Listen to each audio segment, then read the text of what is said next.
Bienvenue sur PMTV News. Ici vous aurez toutes les informations sur l'actualité d'Afrique. Abonnez-vous massivement et activez la cloche de notification pour plus de vidéos. Après plusieurs mois de sanctions de la CEDEAO et de l'UEMOA, le Mali, à travers les récentes initiatives politico-institutionnelles de ses autorités de transition, semble jouer enfin son va-tout pour retrouver une certaine fréquentabilité au sein de la zone CEDEAO et auprès de la communauté internationale. En faisant adopter la nouvelle loi électorale, le vendredi dernier, le gouvernement de transition semble désormais résolument engagé à accélérer la marche du pays vers le retour à l'ordre constitutionnel normal. Le lancement de ce processus devrait constituer un signal majeur en vue d'une décrispation entre les autorités de la transition et les dirigeants de la CEDEAO.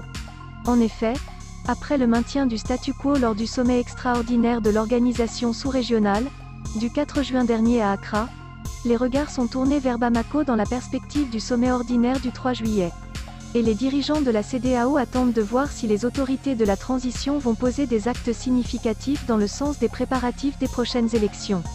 Ces actes sont en train de se concrétiser les uns après les autres pour prouver la bonne foi du chef de l'État et de son gouvernement. Cela passe premièrement par le lancement du processus d'élaboration d'une nouvelle constitution, dont le décret avait été adopté la semaine précédente. Et il nous revient que la semaine qui commence ce 20 juin doit être marquée par la nomination des membres de cette commission d'experts pour la rédaction de cette nouvelle loi fondamentale devant ouvrir la voie à la 4e République au Mali. Faut-il rappeler que cette commission n'a qu'un délai de 2 mois pour finaliser son travail et permettre au gouvernement de disposer d'un projet de loi portant nouvelle constitution ? Ce qui veut dire que les plus hautes autorités ont à présent pris la mesure du retard accusé et semblent avoir sonné la révolte pour une course contre la montre. Toute chose devant permettre à la transition de tenir dans les 24 mois qu'elle s'est donné comme temps de prolongation à compter du 26 mars 2022.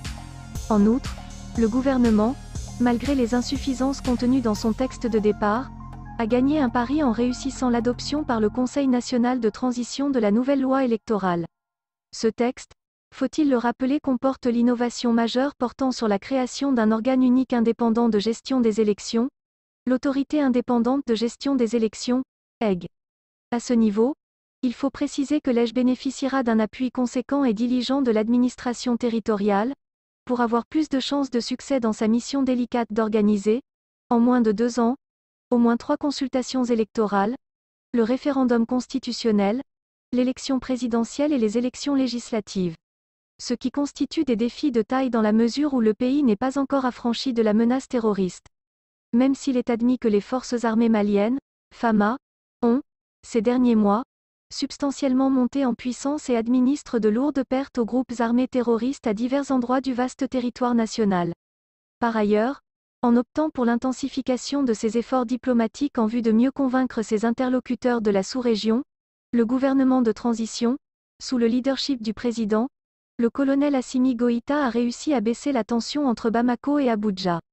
Et, selon des indiscrétions, les présidents Macky Sall du Sénégal, Alassane Ouattara de la Côte d'Ivoire, Nana Akufo-Addo du Ghana, Faure Gnassingbé du Togo, Patrice Talon du Bénin, Mohamed Bazoum du Niger et même Mahamadou Bouhari du Nigeria sont revenus à de meilleurs sentiments face au pouvoir de Bamako. Ces dirigeants